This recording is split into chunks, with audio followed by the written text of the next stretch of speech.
Human AI Pin has just come out, and it's coming with a price tag of $699, which is pretty pricey. So $700, that's not even in total.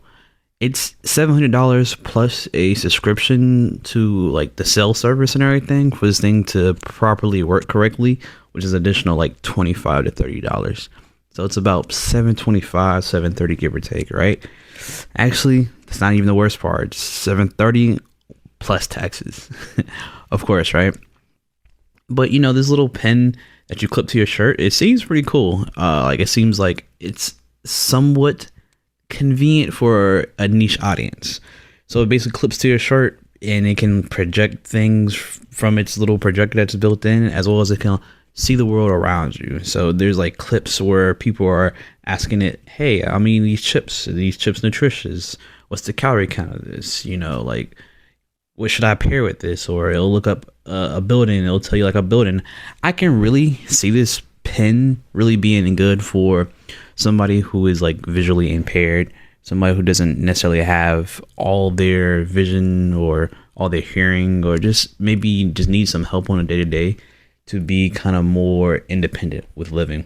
I think that's the market they should go after. But I think what's happened here is like another case of what's been happening all over the industry, where people have been slapping AI on basically everything and using that to, you know, pump up the company, to increase the value, to increase hype, which is not necessarily a bad thing. I think, you know, if it's here, you know, why the getting is good, you should go ahead and get it.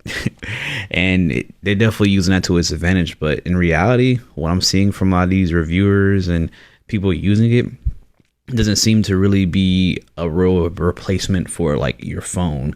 It doesn't seem like, hey, if I want to take a picture, which this thing can take pictures, it can take videos, but when would I use this over like a Google Pixel or iPhone or any other phone that has just a decent camera? It didn't seem like the camera was better than these other phones. The video quality wasn't better than the other phone. Maybe the audio quality, just because it would be closer to your mouth or whatever, may be kind of cool, but the video is only recording like 15-second intervals. This is better than Meta's or Mark Zuckerberg's glasses that you can use to record videos and stuff like that on. I don't know. It seems like it's pretty pricey too. $700 for this, when like, think about it, you can get like another phone for that. You can get like a nice Galaxy for that. You can get just anything else. You can buy a whole PS5, a new Xbox, a new laptop for that. Don't know if that's like kind of worth the trade-off when it comes to buying a new product or a new ID. And the reviewers are kind of saying the same thing. They're saying like it doesn't even work half the time. It says like half the time when they're using it, it kind of messes up. It will like have long load times. So you actually have a question, it's gonna take like 10 seconds for it to answer.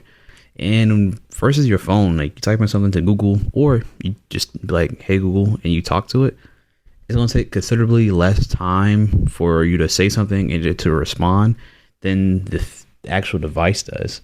I would assume because it seems like it's offloading a lot of its compute power to like basically search the internet, versus your phone having like processing power, you know, RAM and all those stuff, then actually to send off the requests faster. I'm pretty sure it has a fast internet connection. It's just a bigger device. A bigger device, you can't argue that you can't fit more into a bigger device. You just have more space to put into it, especially for the price point. Think how powerful you can buy a $700 laptop or a $700 phone versus like a mini square. Don't get me wrong, yeah, I can't project, but let's be real. If this was very popular, I cannot see like Apple not maybe put this into their next phone or something like that. But until we see more, I'm not touching this. But a good idea for people who are, you know, visually impaired, maybe hearing impaired, you know, and just need to have like something on them at all times to help them with, you know, living assistance, because they may not even know which way the phone is directed or oriented to even like operate the phone correctly. But $700, yeah. It's not for me, not for most people. Maybe next time, maybe the next versions or the next few versions, maybe where it's kind of heading.